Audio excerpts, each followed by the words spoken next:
The soft golden glow of dawn stretches over my land, painting the pastures in hues of amber and rust. My farm, 100 acres of rolling green, has been in my family for 3 generations. Out here, the air is thick with the scent of fresh earth, the sound of songbirds, and the occasional lowing of my cattle. It's peaceful, predictable, just how I like it, until last week. It started with little things. A few strangers wandering too close to my barn, snapping pictures like tourists. A pair of kids tossing rose petals over my fence, laughing like they were at some fairy tale event. Then a white woman in a wide-brimmed sun hat pulled up in a luxury SUV, stared at my property like she was surveying her own kingdom, and then, just as quickly, sped off without a word. I brushed it off at first. People get lost. Tourists stumble through. It happens. But yesterday something changed. I woke up to find rows of folding chairs lined up beneath my century-old oak tree, the one my grandfather planted. White satin ribbons fluttered from the branches, and a flower arch had been erected at the edge of my property, as if my land was some kind of rented venue. At first, I thought maybe I'd forgotten a rental agreement. It wouldn't be the first time an event planner called to inquire about weddings on my property, but I'd never agreed to one. My land wasn't some picturesque backdrop for rich people to parade around in designer heels. And yet, someone had set up an entire ceremony overnight. I'm still standing there, arms crossed, when my neighbor, Mrs. Patel, ambles over from her front porch. She's been in this neighborhood longer than most, an Indian immigrant with sharp eyes and a sharper wit. "You got guests coming?" she asks, nodding at the decorations. "No," I reply. She sighs, shaking her head. "It's them. I don't have to ask who them is. The HOA. Or more specifically, Karen Whitmore, the self-proclaimed queen of this neighborhood. She moved in 3 years ago and has been a menace ever since. Her kind see farmland like mine as an eyesore in their perfectly manicured suburb. They've tried everything. Fines, zoning complaints, even a petition to have my livestock removed. When that didn't work, she resorted to passive-aggressive nonsense, like fake notices on my fence claiming I was in violation of community standards. But this, setting up a whole wedding on my land without my permission, this was new, and I had a sinking feeling this was just the beginning. By mid-morning, the situation escalates. I step outside with my coffee, expecting to find the wedding decorations removed. Instead, there are more. White folding tables draped in lace dot my pasture, and a catering van is parked by my barn. Strangers in crisp uniforms are unloading crates of champagne and silver trays of hors d'oeuvres like they own the place. A floral delivery truck pulls up, and 2 workers hop out, hauling massive bouquets toward my oak tree. That's when I see her, Karen Whitmore. She's standing at the center of it all, clipboard in one hand, designer sunglasses perched on her nose, platinum blonde hair styled into meticulous waves, crisp white dress perfectly pressed. She isn't supervising, she's commanding. Her manicured finger jabs toward my property like a general directing troops. I march over, keeping my voice level. "Excuse me, but what exactly is going on here?" Karen barely acknowledges me, her gaze flicking over my work boots and flannel shirt like I'm some farmhand she forgot she hired. "Oh," she says with an airy wave. "It's just a small wedding, dear. Nothing to concern yourself with." I stare at her. "On my land." She smiles, but it doesn't reach her eyes. "Well, technically, it's community property. The HOA guidelines clearly state that land adjacent to residential properties should be kept aesthetically pleasing and open for appropriate gatherings." I grip my coffee mug tighter. "This is not community property. This is my private land." Karen sighs, like I'm a slow student who just isn't getting the lesson. "Oh, I know you think that," she says, tilting her head in faux sympathy. "But let's be reasonable. This wedding has been planned for months. It's for a very important family. The Crawfords, old money, real contributors to the community." Her emphasis isn't lost on me. Real contributors.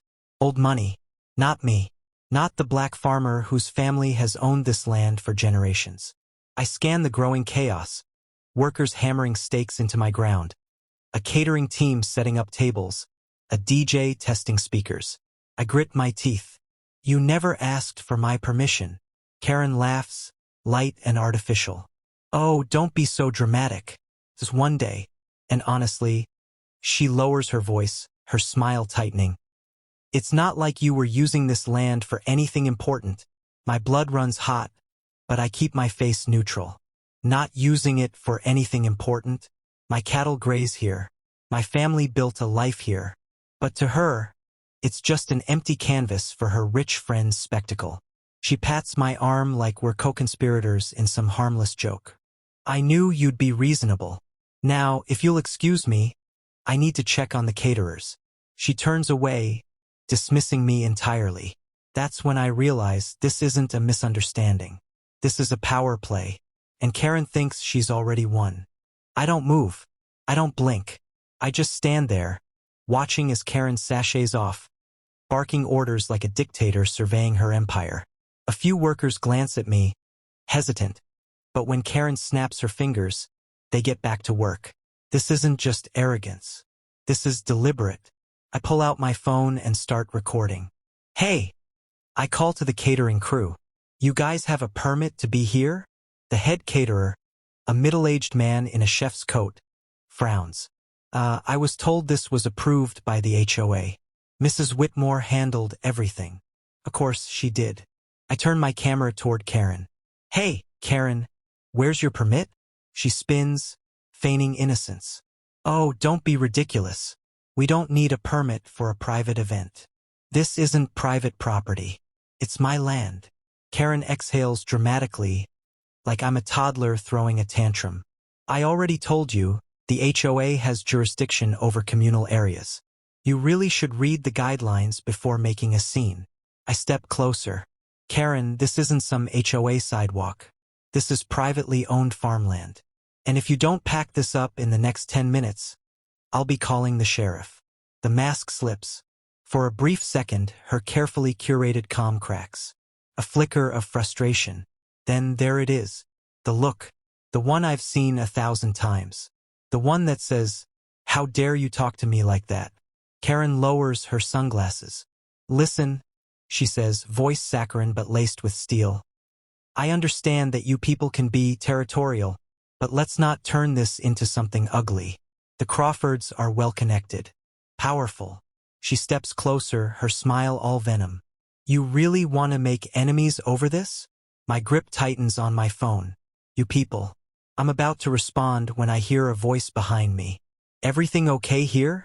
I turn to see Mrs. Patel standing by the fence, arms crossed. Behind her, a few more neighbors are peering out of their windows or standing in their yards. Karen notices, too, and her smile tightens. Everything's fine, she chirps. Mrs. Patel walks up beside me. Because it doesn't look fine. She gestures to the chaos unfolding on my land. In fact, it looks like trespassing. Karen's jaw clenches. This is not trespassing. The HOA. Mrs. Patel cuts her off. The HOA has zero authority over private farmland. Karen falters. Well, this land should be available to the community. Mrs. Patel scoffs. That's funny, Karen. Because last year, when Jamal tried to have his niece's graduation party at the community clubhouse, you denied his request, saying it was too exclusive for certain types of events. Karen's face flushes. She quickly recovers, pasting on another fake smile. This is different. This is for the Crawfords. I feel the air shift. Karen just said the quiet part out loud. This is for the right kind of people. I look at the growing crowd. People are watching. Karen must realize her mistake because she quickly pivots. All right, enough of this. I'll call the HOA board and clear this up. She pulls out her phone, stepping away like she's handling important business. Mrs. Patel leans in. She's panicking. I nod. Good. But I'm not done yet. I open my call log and dial a number I should have called the second I saw those chairs. County Sheriff's Office. A voice answers. I keep my voice steady. I'd like to report trespassing. Unauthorized use of my land for an event I never approved. The dispatcher asks for details. I give them everything, my address, the decorations, the vehicles, the entitlement. Then I hang up. I glance at Karen. who's still pretending to be in control, talking furiously into her phone. She has no idea what's coming. The moment Karen hangs up her phone, she struts back toward me, radiating smug confidence. "Well," she says, folding her arms, "I just spoke with the HOA board, and they confirmed that this land is under community oversight." She tilts her head. "I really don't think you want to cause unnecessary trouble over this, dear." I glance at the wedding setup. The chairs are perfectly arranged, the catering team is slicing expensive cheeses, and the DJ is testing a mic. Everything is in motion. Karen thinks she's won. She leans in with a condescending smile. "Why don't you go enjoy your little farm work, Leave the grown-ups to handle this event properly." That does it. I let out a slow breath, keeping my voice even. "Karen, I don't know what HOA handbook you're reading, but let me make something very clear. This is my land, and you're trespassing." Her expression flickers, but she recovers quickly. "Oh, please," she scoffs. "No one's trespassing. It's just a few tables and chairs. No harm done." I pull out my phone. "You see, I called the county records office this morning, and guess what? My family's deed is on file, undisputed for 3 generations." I swipe to another screen and turn the phone toward her. "And this? This is my live call with the county sheriff's office. They'll be here any minute." Karen's smile freezes. The crowd around us grows. More neighbors have stepped outside, whispering, watching. The catering team shifts awkwardly, sensing the tension. Karen blinks, but her arrogance flares up again.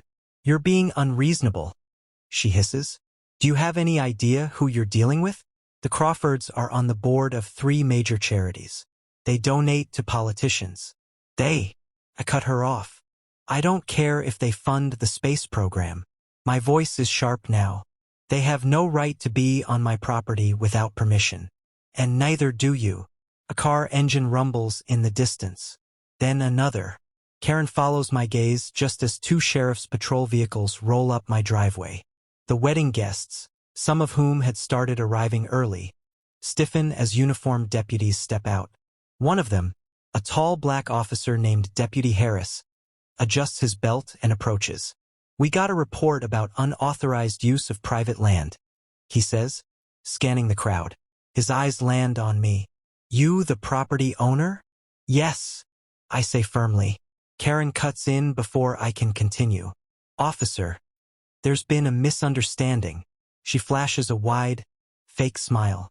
"This is just a simple event mix-up. No need to get the law involved." Harris doesn't look convinced. "Is this your land, ma'am?" Karen hesitates too long. "No," I say.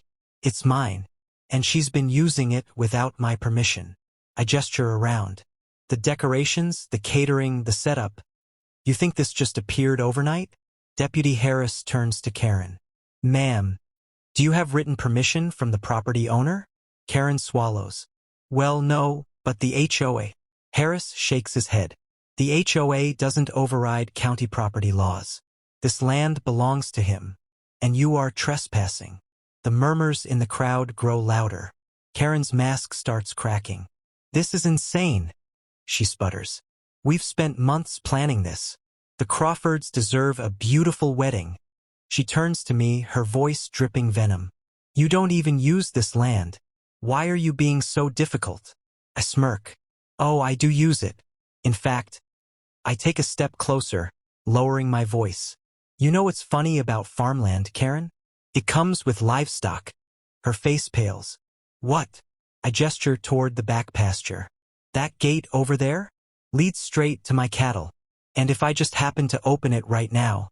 Karen's mouth opens and closes, horror dawning in her eyes.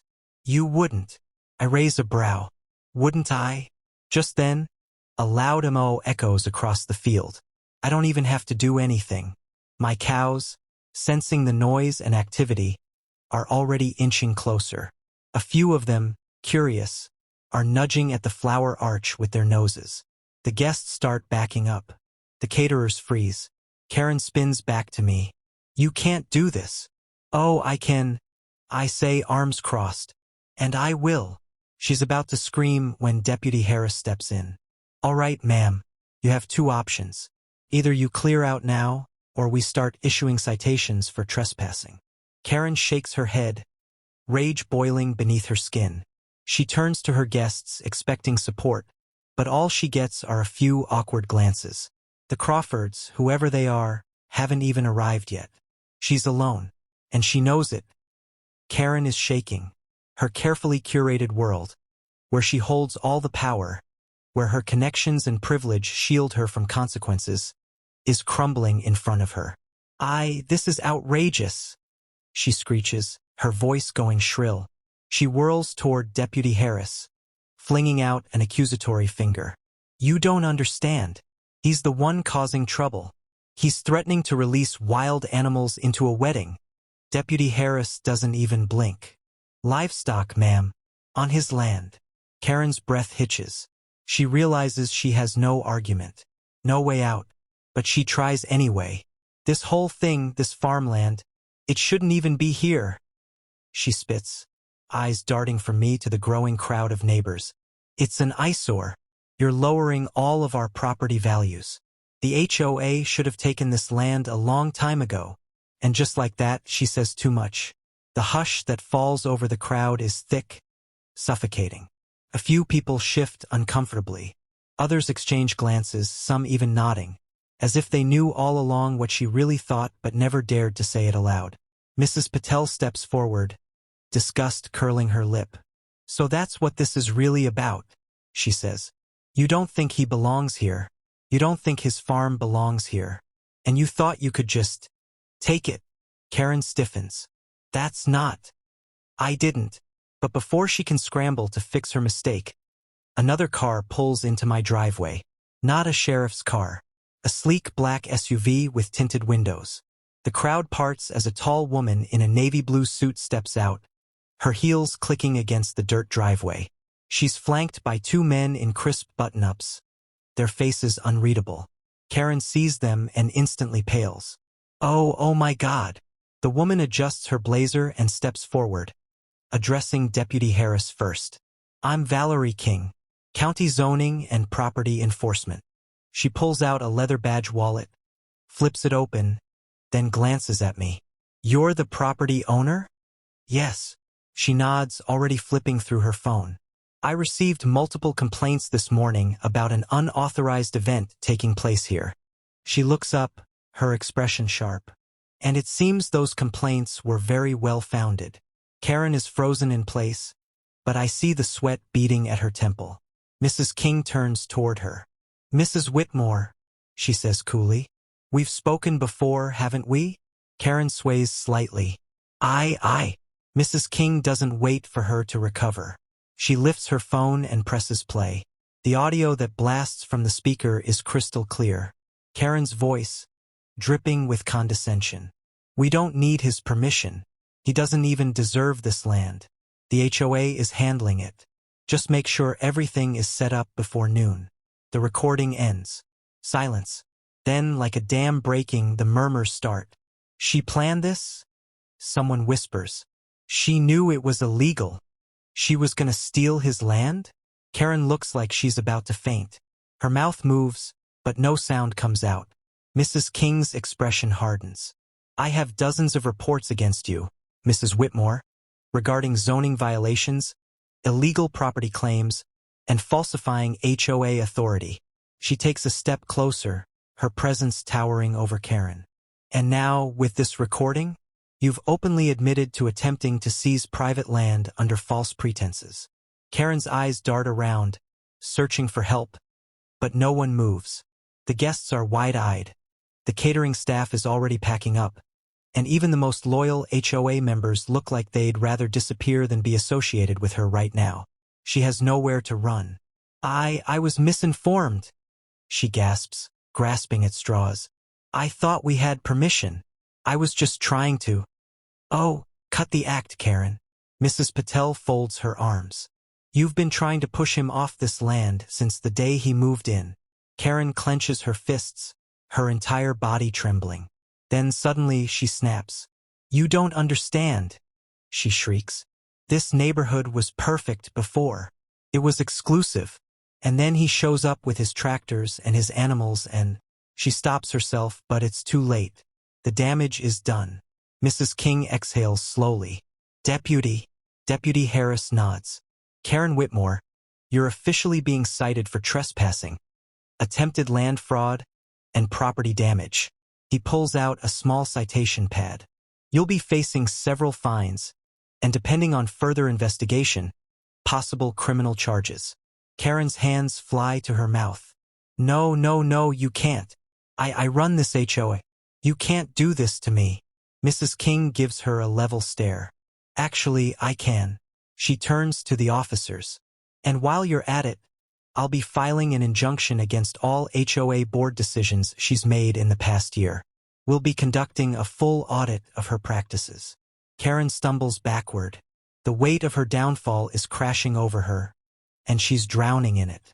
I watch, my arms crossed, as the sheriff's deputies slap a thick folder of citations into her trembling hands. Her voice drops to a desperate whisper. This isn't happening. This can't be happening. But it is. And for the first time, she realizes she lost. Karen stands in the wreckage of her perfect world, gripping the stack of citations like a lifeline. Her face is drained of color, her breath coming in short, panicked bursts. She opens her mouth to argue, to spin another web of excuses. But no one is listening. The wedding is over before it even started. Guests whisper as they retreat, stepping away from her as if entitlement itself is contagious. The caterers are already loading trays of untouched food into their vans. The event planner shreds a contract on the spot, muttering about unauthorized property use and potential lawsuits. Even the string quartet packs up their instruments in silence, unwilling to be part of this disaster any longer. Karen clutches her pearls, literally, and stumbles toward one of the HOA board members. Douglas, you know I only did this for the community. You have to back me up. Douglas shakes his head, eyes dark with something that looks suspiciously like regret. Karen, I think we're done here. He turns and walks away. Others follow. She's alone now. The fallout is swift. The county zoning office launches a full-scale investigation into the HOA's finances. And within days, Karen is formally removed from her position as president. Lawsuits from neighbors pile up. Vendors she stiffed demand payment. It turns out the wedding venue she promised? Non-existent. The deposits she collected? Misappropriated. Then comes the final blow. Local news picks up the story. Footage of her meltdown, her actual words, goes viral. We don't need his permission. He doesn't even deserve this land. The backlash is relentless. HOA residents, some who once defended her, begin questioning everything. And just like that, Karen Whitmore, once the self-proclaimed queen of the HOA, is disgraced. Peace restored. A week later, I'm sitting on my porch, watching the sunset bleed across my land. The cattle graze lazily in the pasture, undisturbed. My farm is mine again. Mrs. Patel stops by, bringing a pie. Peace offering, she says with a small smile, for not stepping in sooner. I take it, nodding. Better late than never. She hesitates, then sighs. You know, a lot of us ignored the way Karen talked about you. Brushed it off as just the way she is. She looks me in the eye. I see now that was the problem. It's not an apology, but it's something. Word spreads that the HOA is disbanding. No one wants to pick up Karen's mess. And without her iron grip, people are realizing they never needed a dictator to run their lives. The best part? Karen's own house was never up to code. Turns out, the deck she illegally expanded onto community property, the one thing she bragged about, it has to be torn down. Karma, served on a silver platter. The final moment. That night, I stand by the fence, watching the moon rise. The land is quiet, safe. My cows nudge my shoulder, reminding me of what really matters. Home, mine, and untouchable.